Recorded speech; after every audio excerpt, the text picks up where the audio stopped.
प्रस्तुत है सादत हसैन मंटो द्वारा रचित कहानी कुत्ते की दुआ। आप यकीन नहीं करेंगे मगर ये वाकया जो मैं आपको सुनाने वाला हूँ बिल्कुल सही है। यह कहकर शेख साहब ने बीड़ी सुलगाई, 2-3 जोर के कश लेकर उसे फेंक दिया और अपनी दास्तान सुनाना शुरू की। शेख साहब के मिजाज से हम वाकिफ थे, इसलिए हम खामोशी से सुनते रहे। दरमियान में उनको कहीं भी ना टोका। उन्होंने वाकया बयान करना शुरू किया। गोल्डी मेरे पास 15 बरस से था। जैसा कि नाम से जाहिर है, इसका रंग सुनहरी माइल भौसला था। बहुत ही हसीन कुत्ता था। जब मैं सुबह उसके साथ बाग की सैर को निकलता तो लोग उसको देखने के लिए खड़े हो जाते थे। लॉरेंस गार्डन के बाद मैं उसे खड़ा कर देता। गोल्डी, खड़े रहना यहाँ, मैं अभी आता हूँ। यह कहकर मैं बाग के अंदर चला जाता। घूम फिरकर आधे घंटे के बाद वापस आता तो गोल्डी वहीं अपने लंबे लंबे कान लटकाए खड़ा होता। स्पेनियल जात के कुत्ते आमतौर पर बड़े एहतियात गुजार और फर्मा बरदार होते हैं, मगर मेरे गोल्डी में ये सिफात बहुत नुमायां थी। जब तक उसको अपने हाथ से खाना ना दूं तो नहीं खाता था। दोस्तों यारों ने मेरा मान तोड़ने के लिए लाखों यत्न किए, मगर गोल्डी ने उनके हाथ से एक दाना तक ना खाया। एक रोज़ इत्तेफाक की बात है कि मैं लॉरेंस के बाहर उसे छोड़कर अंदर गया तो एक दोस्त मिल गया। घूमते घूमते काफ़ी देर हो गई। इसके बाद वह मुझे अपनी कोठी ले गया। मुझे शतरंज खेलने का मर्ज था। बाजी शुरू हुई तो मैं दुनिया व माफिया भूल गया। कई घंटे बीत गए। दफ्तर मुझे गोल्डी का ख्याल आया। बाजी छोड़कर लॉरेंस के गेट की तरफ भागा। गोल्डी वहीं अपने लंबे लंबे कान लटकाए खड़ा था। मुझे उसने अजीब नज़रों से देखा, जैसे कह रहा हो, दोस्त तुमने आज अच्छा सलूक नहीं किया मुझसे। मैं बेहद नादिम हुआ और चनाचे आप यकीन जाने मैंने शतरंज खेलना ही छोड़ दी। माफ़ कीजिएगा, मैं असल वाक़े की तरफ अभी तक नहीं आया। दरअसल गोल्डी की बात शुरू हुई तो मैं चाहता हूँ कि उसके मुतल्लिक मुझे जितनी बातें याद हैं आपको सुना दूँ। मुझे उससे बेहद मोहब्बत थी। जब मैंने शादी ना करने का तहैया किया तो उसको खस्सी करा दिया। आप शायद कहें कि मैंने जुल्म किया, लेकिन मैं समझता हूँ मोहब्बत में हर चीज़ रवा है। मैं उसकी ज़ात के सिवा और किसी को वाबस्ता देखना नहीं चाहता था। कई बार मैंने सोचा अगर मैं मर गया तो ये किसी और के पास चला जाएगा। कुछ देर मेरी मौत का असर इस पर रहेगा। इसके बाद मुझे भूलकर अपने नए आका से मोहब्बत करना शुरू कर देगा। जब मैं ये सोचता तो मुझे बहुत दुख होता, लेकिन मैंने यह तहैया कर लिया कि अगर मुझे अपनी मौत की आमद का पूरा यकीन हो गया तो मैं गोल्डी को हलाक कर दूंगा। आंखें बंद करके उसे गोली का निशाना बना दूंगा। गोल्डी कभी लम्हे के लिए मुझसे जुदा नहीं हुआ था। रात को हमेशा मेरे साथ सोता। मेरी तन्हा जिंदगी में वो एक रोशनी थी। मेरी बेहद फीकी जिंदगी में उसका वजूद एक शीरीनी था। उससे मेरी गैर मामूली मोहब्बत देखकर कई दोस्त मजाक उड़ाते थे। शेख साहब, गोल्डी कुतिया होती तो आपने जरूर उससे शादी कर ली होती। ऐसे ही कई और फिक्रे कसे जाते, लेकिन मैं मुस्कुरा देता। गोल्डी बड़ा ज़हीन था। उसके मुतल्लिक जब कोई बात हुई तो फौरन उसके कान खड़े हो जाते थे। मेरे हल्के से हल्के इशारे को भी वह समझ लेता था। मेरे मूड के सारे उतार चढ़ाव उसे मालूम होते थे। अगर किसी वजह से मैं रंजीदा होता तो मेरे साथ चूल्हे शुरू कर देता। मुझे खुश करने के लिए हर मुमकिन कोशिश करता। अभी उसने टांग उठाकर पेशाब करना नहीं सीखा था, यानी अभी कमसिन था कि उसने एक बर्तन को जो कि खाली था थूथनी चढ़ाकर सूंघा। मैंने उसे झड़का तो दुम दबाकर वहीं बैठ गया। पहले उसके चेहरे पर हैरत सी पैदा हुई कि ये मुझसे क्या हो गया। देर तक गर्दन न उठाए बैठा रहा, जैसे नदामत के समंदर में गर्क है। मैं उठकर उसको गोद में लिया, प्यारा, पुचकारा। बड़ी देर के बाद जाकर उसकी दुम हिली। मुझे बहुत तरस आया कि मैंने खामखा उसे डांटा, क्योंकि उस रोज रात को गरीब ने खाने को मुंह ना लगाया। वो बड़ा एहसास कुत्ता था। मैं बहुत बेपरवाह आदमी हूँ। मेरी गफलत से उसको एक बार निमोनिया हो गया। मेरे अवसान खता हो गए। डॉक्टरों के पास दौड़ा, इलाज शुरू हुआ, मगर असर नादारद। मुतवातिर 7 रातें जागता रहा। उसको बहुत तकलीफ थी। सांस बड़ी मुश्किल से आता था। जब सीने में दर्द उठता तो मेरी तरफ देखता, जैसे कह रहा है, फिक्र की कोई बात नहीं, मैं ठीक हो जाऊंगा। कई बार मैंने महसूस किया कि सिर्फ मेरे आराम की खातिर उसने जाहिर करने की कोशिश की है कि उसकी तकलीफ कुछ कम है। वो आंखें मीच लेता ताकि मैं थोड़ी देर आंख लगा सकूं। 8वें रोज खुदा खुदा करके उसका बुखार हल्का हुआ और आहिस्ता आहिस्ता उतर गया। मैंने प्यार से उसके सर पर हाथ फेरा और मुझे एक थकी थकी सी मुस्कुराहट उसकी आंखों में तैरती नजर आई। निमोनिया के जालिम हमले के बाद देर तक उसको नकाहत रही, लेकिन ताकतवर दवाओं ने उसे ठीक ठाक कर दिया। एक लंबी गैरहाजिरी के बाद लोगों ने मुझे उसके साथ देखा तो तरह तरह के सवाल करने शुरू किए। आशिक व माशूक कहाँ गायब थे इतने दिनों? आपस में कहीं लड़ाई तो नहीं हो गई थी? किसी और से तो नजर नहीं लड़ गई थी गोल्डी की? मैं खामोश रहा। गोल्डी ये बातें सुनता तो एक नज़र मेरी तरफ देखकर खामोश हो जाता कि भौंकने दो कुत्तों को। वो मिसल मशहूर है, कुंद हम जिन्स बाहम जिन्स परवाज, कबूतर बाज बा बाज। लेकिन गोल्डी को अपने हम जिन्सों से कोई दिलचस्पी नहीं थी। उसकी दुनिया सिर्फ मेरी जात थी, इससे बाहर वो कभी निकलता ही नहीं था। गोल्डी मेरे पास नहीं था।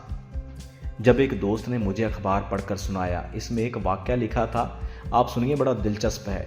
अमेरिका या इंग्लिस्तान मुझे याद नहीं कहाँ, एक शख्स के पास कुत्ता था, मालूम नहीं किस जात का। उस शख्स का ऑपरेशन होना था, उसको अस्पताल ले गए तो कुत्ता भी साथ हो लिया। स्ट्रेचर पर डालकर उसको ऑपरेशन रूम में ले जाने लगे तो कुत्ते ने अंदर जाना चाहा। मालिक ने उसे रोका और कहा, बाहर खड़े रहो, मैं अभी आता हूँ। कुत्ता हुक्म सुनकर बाहर खड़ा हो गया। अंदर मालिक का ऑपरेशन हुआ जो नाकाम साबित हुआ। उसकी लाश दूसरे दरवाजे से बाहर निकाल दी गई। कुत्ता 12 बरस तक वहीं खड़ा अपने मालिक का इंतजार करता रहा। पेशाब पखाने के लिए कुछ वहां से हटता, फिर वहीं आके खड़ा हो जाता। आखिर एक रोज मोटर की लपेट में आ गया और बुरी तरह से जख्मी हो गया। मगर इस हालत में भी वह खुद को घसीटता हुआ वहां पहुंचा जहां उसके मालिक ने उसे इंतजार करने के लिए कहा था। आखिरी सांस उसने उसी जगह ली।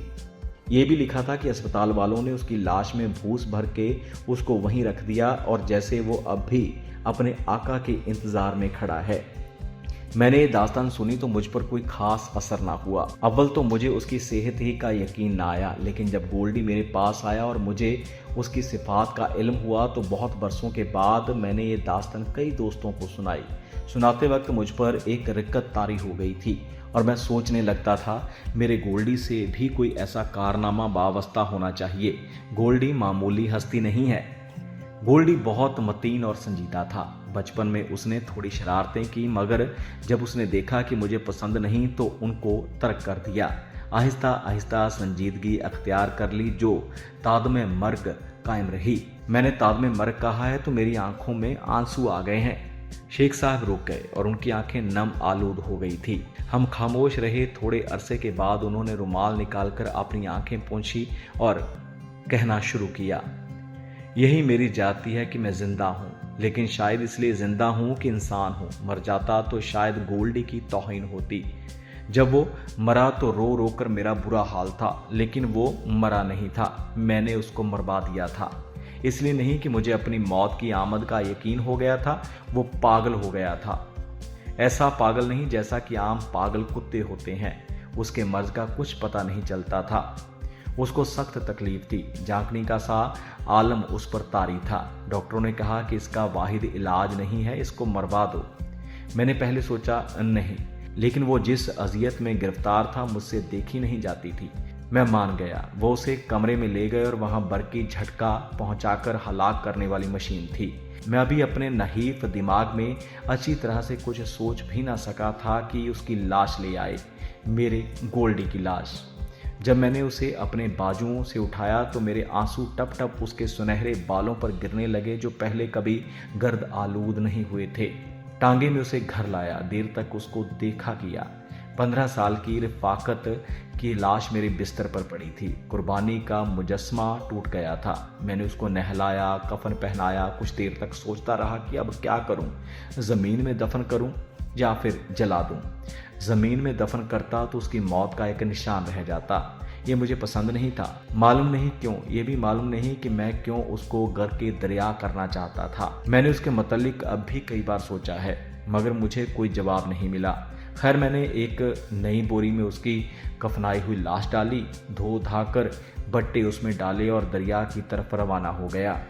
जब बैटरी दरिया के दरमियान में पहुंची और मैंने बोरी की तरफ देखा तो गोल्डी से 15 बरस की रफाकत और मोहब्बत एक बहुत ही तेज तलखी बनकर मेरे हल्क में अटक गई।